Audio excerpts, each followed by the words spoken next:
பூச்சிகள் எதிரியா இல்ல கூட்டாளியா? வாங்க இத பத்தி கொஞ்சம் ஆழமா பார்க்கலாம். விவசாயிக்கு தினமும் ஒரு போராட்டம் தான், பயிரை நாசம் பண்ற பூச்சிகளோட. ஆனா நம்ம பூச்சிய கட்டுப்படுத்துறேன்னு பண்ற விஷயம் நம்ம பண்ணைக்கே ஆபத்தா முடிஞ்சா? இங்கதான் பங்காளிங்கிற ஒரு புது கான்செப்ட் வருது.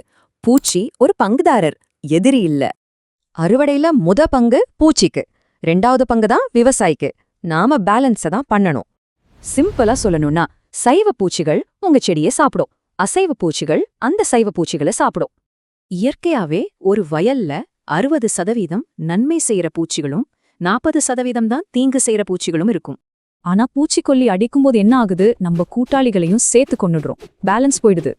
நம்ம பண்ணையோட சில ரகசிய பாதுகாவலர்களை பத்தி பார்க்கலாமா? ஆளு சிலந்தி. சிலந்தி பூச்சிய கடிக்காது, அதுக்குள்ள ஒரு திரவத்தை செலுத்தி அத ஜூஸ் ஆக்கி குடிச்சிடும். வலை கட்டுற சிலந்தி, கட்டாத சிலந்தி, தாவி பிடிக்கிற சிலந்தின்னு 3 வகை இருக்கு. எல்லாமே நமக்கு வேலை செய்யும். உங்க தோட்டத்துல சிலந்தி இருக்கா?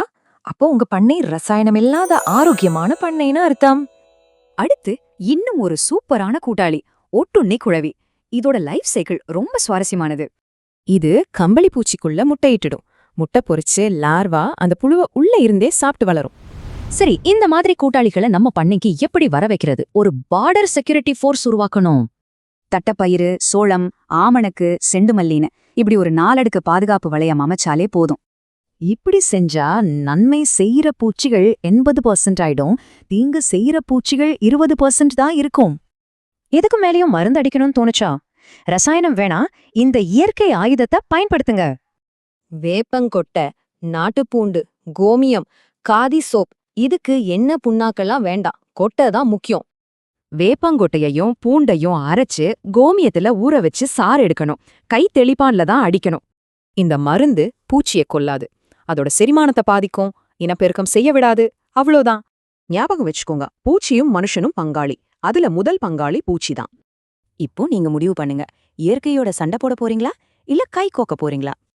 இந்த வீடியோ உங்களுக்கு பயனுள்ளதாக இருந்தால் லைக், ஷேர் மற்றும் கூல் வைப்ரன்ட் சேனல்ல சப்ஸ்கிரைப் செய்ய மறக்காதீர்கள். மேலும் அற்புதமான விவசாய தகவல்களுடன் அடுத்த வீடியோல சந்திப்போம். பசுமையான கனவுகள் செழிக்கட்டும், நல்ல அதிர்வுகள் பரவட்டும்.